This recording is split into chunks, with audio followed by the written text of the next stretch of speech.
Hi, my name's Jared Wood. I'm the RMT National Executive member for the TfL region, the London Transport region as we call it. And I've been asked to have a chat with you today about the union's policies on redundancy and fighting attacks that are likely to follow from the COVID epidemic that we're going through at the present time.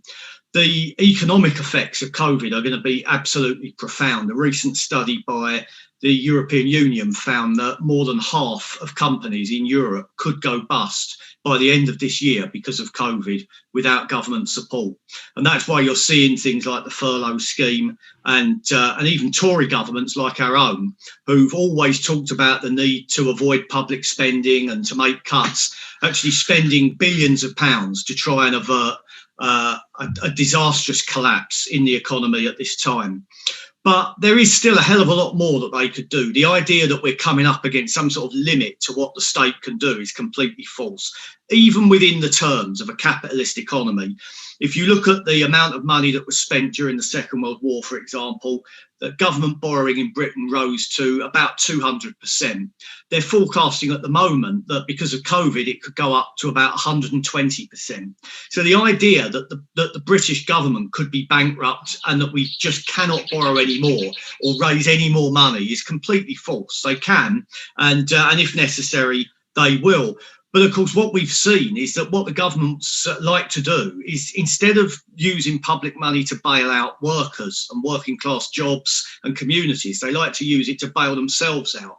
So after the 2008 economic depression, which was caused, of course, by a banking crisis, a creation of the rich and the bankers, not workers, they bailed out the banks, they created public money and distributed that to the rich and powerful, to the extent that since 2008, the richest 1,000 people in Britain have doubled their wealth and then increased it by the same amount again. So a 200% increase in the wealth of the richest 1,000. And I make those points because it's so important that we counter any sense amongst our own members that there is some sort of economic necessity for us to accept austerity, accept that we can't hang on to every benefit that we fought for over the years, that we might have to accept some sort of trimming of our terms, our conditions, our pensions. So we cannot accept any sense that workers have to give up any part of our terms and conditions, anything, any element of our pensions or other benefits that we fought for so hard over years because of any sort of economic necessity. It's the capitalist system that is to blame and not workers.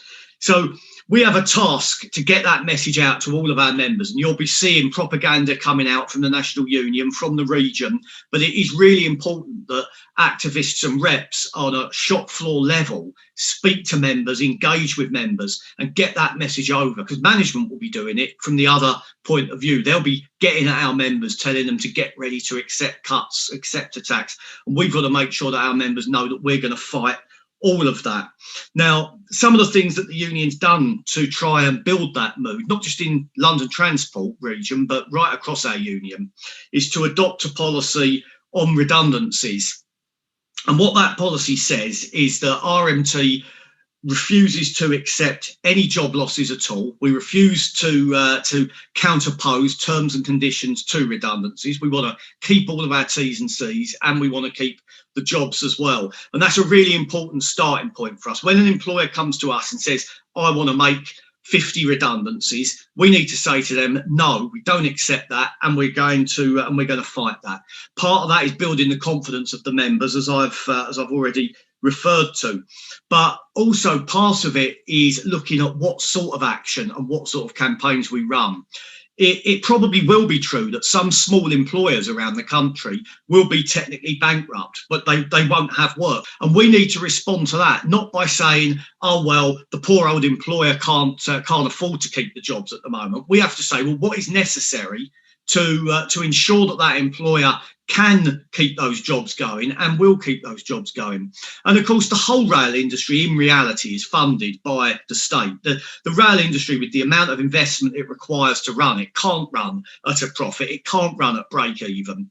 And ultimately, the government funds every service in one way or another. And so we have to say to the government, to the DfT, to the Rail Industry Coronavirus Forum, to the Mayor of London, the mayors of Merseyside, of Tyneside, etc., who run metro systems, we have to say to all of them that you have to find a political and economic solution to this. And if you don't, we will fight you on a national basis, on a broad basis. And that's why, as well as the initial policy on redundancies that makes it clear that we will not accept workers paying, we've also now adopted a further document which instructs the General Secretary to go to the rail industry coronavirus forum. That doesn't cover LU, or TfL, but it covers the rest of the national rail industry. To go to that forum, to go to the DFT, to go to the mayors, etc., and to demand that they give us a national agreement for the rail industry of no redundancies.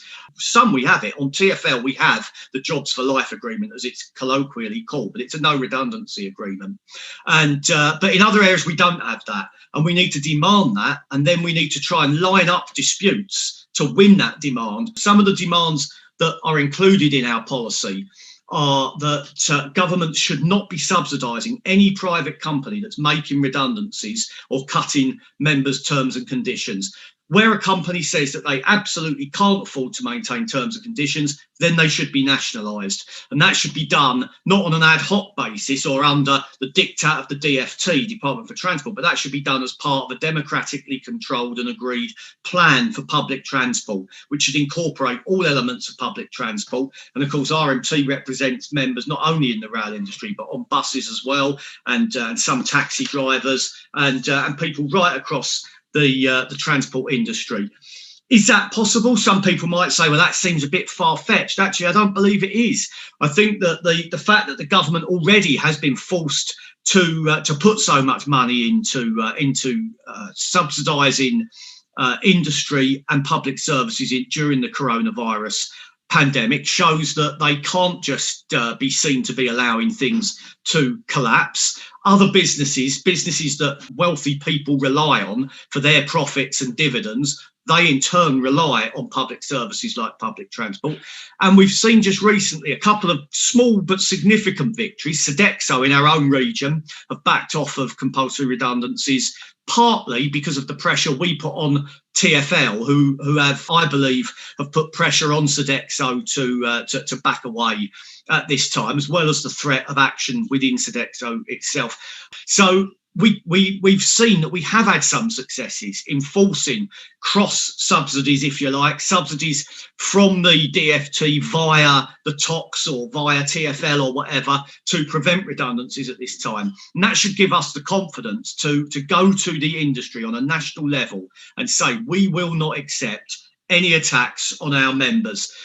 Beyond April, this issue is going to intensify massively, and I'll finish on this point. Myself and the regional organiser, John Leach, attended a meeting this morning. I'm speaking on the 11th of November with the directors of TfL, who made it absolutely clear that although they've guaranteed not to make job cuts and attacks on our conditions up until April 21, beyond April 21, we face an absolute bonfire of terms, conditions and jobs potentially. The level of cuts will intensify. 300 million remain outstanding from their existing business plan. They've now deferred a load of cuts for a few months to massage the deficit down for this year, but those cuts will then just have to be made next year.